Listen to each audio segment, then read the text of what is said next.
Bike ಸೇರಿದಂತೆ ಸುಮಾರು 50 ಲಕ್ಷಕ್ಕೂ ಹೆಚ್ಚು ಮೌಲ್ಯದ ಲ್ಯಾಪ್ಟಾಪ್ಗಳನ್ನು ನಾವು ವಶಪಡಿಸ್ಕೊಳ್ಳೋದ್ರಲ್ಲಿ ಯಶಸ್ವಿಯಾಗಿದ್ದೇವೆ.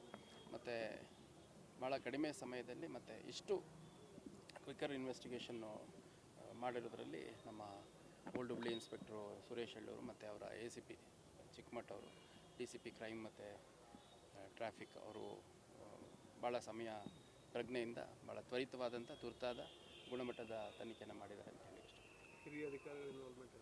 ಹಿರಿಯ ಅಧಿಕಾರಿಗಳ ಇನ್ವಾಲ್ವ್ಮೆಂಟು ಇದನ್ನು ಕದಿಯೋದ್ರಲ್ಲಾಗಲಿ ಅಥವಾ ಮತ್ತು ಮಾರೋದ್ರಲ್ಲಾಗಲಿ ಅದ್ರ ಬಗ್ಗೆ ಇರುವಂಥದ್ದು ನಮಗೆ ತನಿಖೆಯಲ್ಲಿ ಕಂಡು ಬಂದಿಲ್ಲ. ಭಾಳ ಸ್ಪಷ್ಟವಾಗಿ, ಯಾಕಂದರೆ ಇದೊಂದು ಸಪ್ರೇಟ್ ಸ್ಟೋರ್ ರೂಮ್ ಟೈಪ್ ಇರುತ್ತೆ. ಆ ಸ್ಟೋರ್ ರೂಮ್ದು ಇನ್ಚಾರ್ಜ್ ಯಾರು ಇರ್ತಾರೆ ಅವ್ರುಗಳು ಅದನ್ನು ಬೀಗ ಹಾಕ್ಕೊಂಡು ಯಾವಾಗ ಬೇಕು ಅಂತ ಹೇಳ್ತಾರೆ ಕೊಡುವಂಥದ್ದು ಇತ್ತು. ಇಬ್ಬರು SDAಗಳು ಯಾಕೆ ಅಂತಂದರೆ ಅವರು ಈ ಒಂದು ಕೃತ್ಯ ನಡೀತಾ ಇರೋದು, ಇವರು ಕಳ್ಳತನ ಮಾಡ್ತಿರೋದು ಇವ್ರ ಗಮನಕ್ಕೆ ಬರುತ್ತೆ.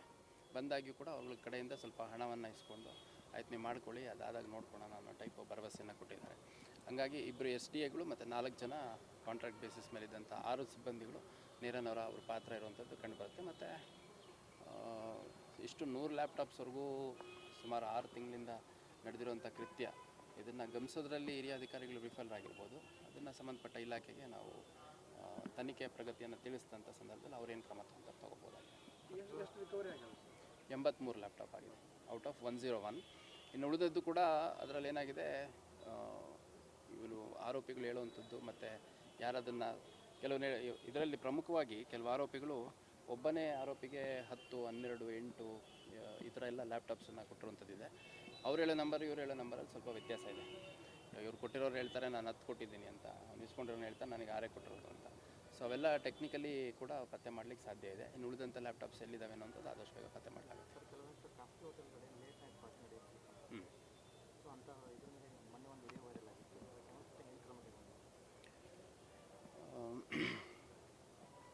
ನಮ್ಮ APMC ಪೊಲೀಸ್ ಠಾಣಾ ವ್ಯಾಪ್ತಿಯಲ್ಲಿರುವಂತಹ ಒಂದು ಹೋಟೆಲ್, ರಾಯಲ್ ರಿಡ್ಸ್ ಅಂತ ಒಂದು ಹೋಟೆಲ್ ಇದೆ.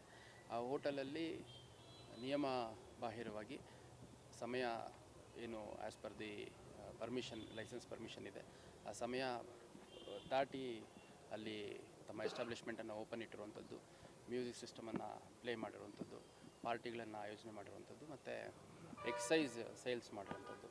ಸೊ ಅದು ವೈಲೇಷನ್ ಇರೋದ್ರ ಹಿನ್ನೆಲೆಯಲ್ಲಿ ನಮ್ಮ APMC ಪೊಲೀಸ್ ಠಾಣಾ ವ್ಯಾಪ್ತಿಯಲ್ಲಿ ಒಂದು ಪ್ರಕರಣವನ್ನು ದಾಖಲು ಮಾಡ್ಕೊಂಡಿದ್ದೀವಿ. ಪ್ರಕರಣ ದಾಖಲು ಮಾಡಿಕೊಂಡು ಆ ಒಂದು ಹೋಟೆಲ್ಗೆ ಸಂಬಂಧಪಟ್ಟಂಥ DVRನ್ನು ನಾವು ಸೀಸ್ ಮಾಡಿಕೊಂಡು ತನಿಖೆಯನ್ನು ಮಾಡ್ತಾಯಿದ್ದೀವಿ.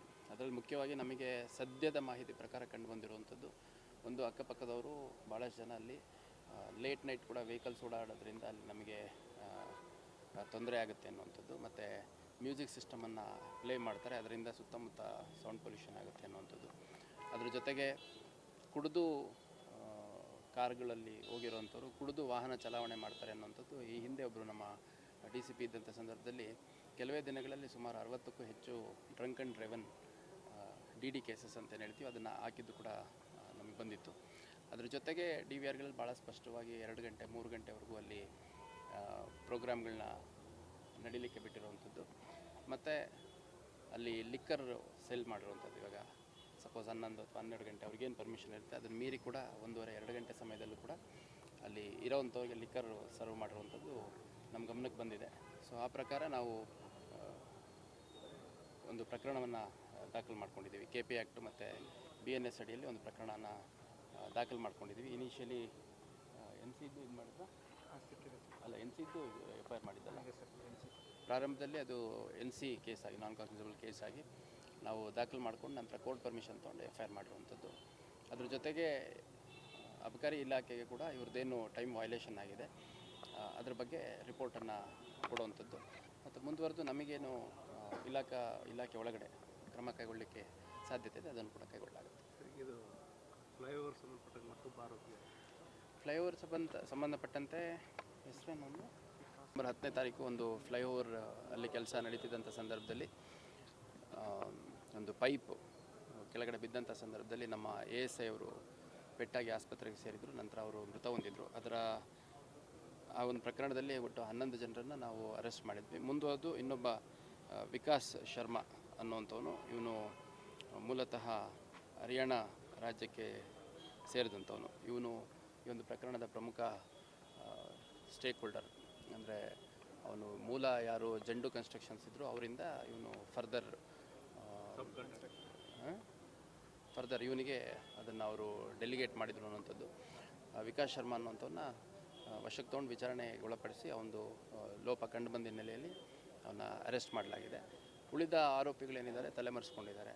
ಅವ್ರನ್ನ ಪತ್ತೆ ಮಾಡಲಿಕ್ಕೆ ನಮ್ಮ ಒಂದು ತಂಡ ದೆಹಲಿಯಲ್ಲಿ ಬೀಡು ಬಿಟ್ಟಿತ್ತು ಮತ್ತು ಬೇರೆ ಬೇರೆ ಜಾಗಗಳಲ್ಲಿ ಕೂಡ ಹುಡುಕುವಂಥ ಕೆಲಸ ಮಾಡಿದೆ. ತನಿಖೆ ಮುಂದುವರೆದಿದೆ.